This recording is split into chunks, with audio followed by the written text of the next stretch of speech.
शेती माझी प्रयोगशाळा या यूट्यूब चॅनलमध्ये मी आपलं स्वागत करतो. या चॅनलवर आपण नवीन असाल तर या चॅनलला सबस्क्राईब करा. या चॅनलचे नवनवीन व्हिडिओ पाहण्यासाठी बेल आयकॉन नक्की दाबा.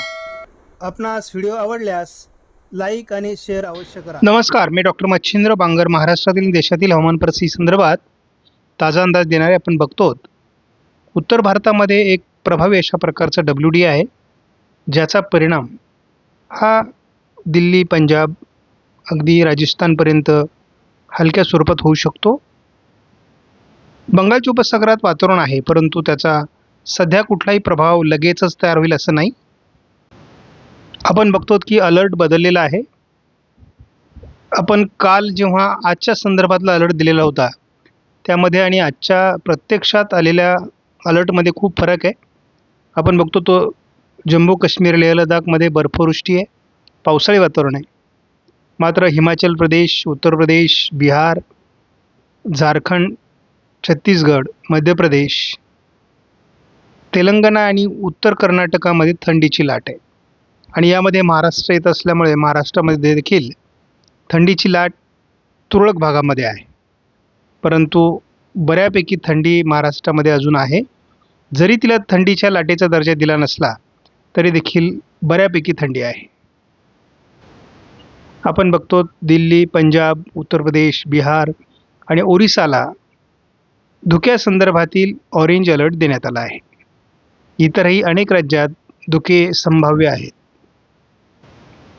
हा अंदाज दररोज बदलतो आहे आणि मी म्हणून पाठीमागचा अंदाज आणि पुढचा अंदाज असा दोन्ही अंदाज देत असतो.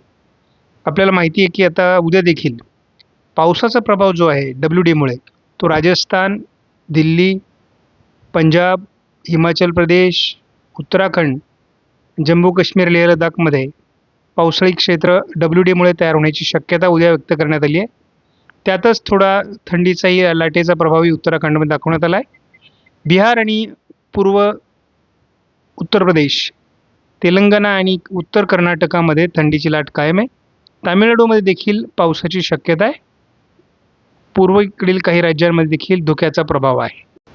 तेलंगणा हायकोर्टच्या आजूबाजूचा परिसर आहे आणि या ठिकाणी 30 डिसेंबरला 5.6 म्हणजे 5.6 अंश सेल्सिअस तापमान रेकॉर्ड केले गेले. दिल्लीतील धुके आणि प्रदूषण याने कहर केला आहे. जीवनमान धोका पातळीवर पोहोचलं आहे. महाराष्ट्रातील थंडीची लाट आता कमी होण्याची शक्यता आहे. साधारण 1 तारखेपासून आपल्याला थंडीच्या लाटेचा प्रभाव महाराष्ट्रात कमी होताना दिसणार आहे आणि तो पुढे जवळपास आठवडाभर कमी राहण्याची शक्यता आहे. त्यामुळे महाराष्ट्रातील थंडीचा प्रभाव पहिल्या आठवड्यात जानेवारीच्या कमी राहण्याची शक्यता आहे.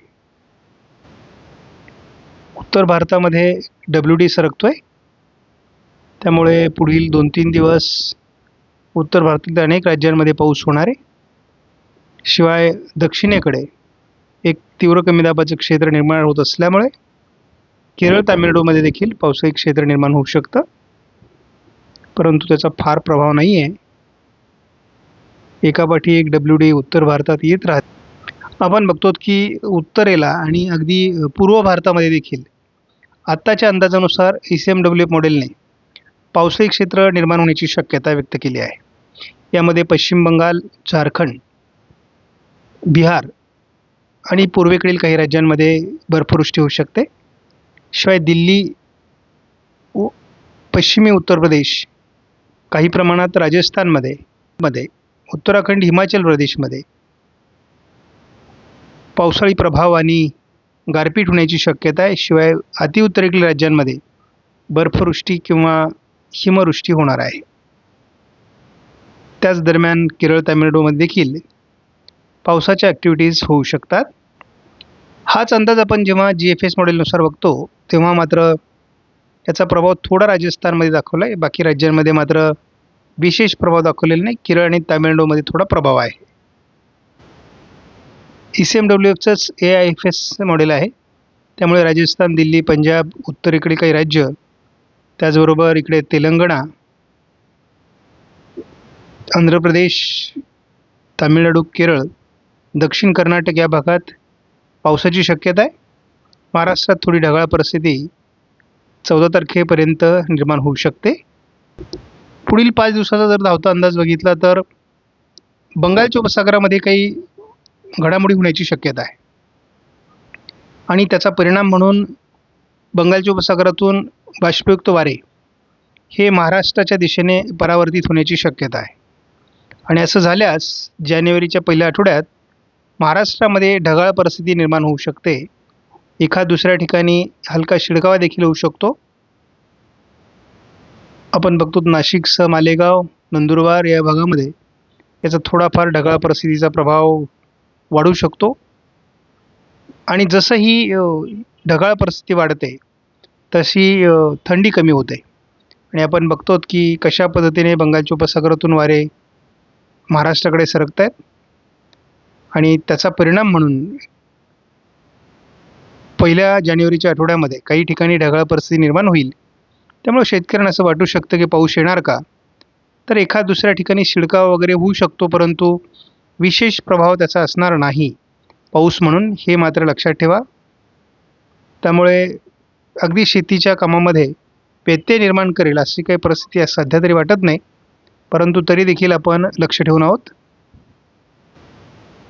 आपण यापूर्वी सांगितलेलंच आहे की 1 तारखेपासून थंडीचा प्रभाव कमी होणार आहे. मात्र घाटमाथ्यावर थोडीफार थंडी जाणवू शकते 14 ते 13 अंश सेल्सिअसपर्यंत. पूर्व विदर्भात थंडी असू शकते 13 ते 14 अंश सेल्सिअस, 12 अंश सेल्सिअसपर्यंत. परंतु तरी देखील थंडीचं प्रमाण हे पुढे पुढे कमी होत जाणार आहे. जवळपास पहिला जानेवारीचा आठवडा हा ढगाळ परिस्थिती असल्यामुळे कमी थंडीचं असण्याची शक्यता आहे. आपणास व्हिडिओमधील माहिती महत्त्वपूर्ण वाटल्यास लाईक करा, शेअर करा, चॅनलला सबस्क्राईब करा. धन्यवाद.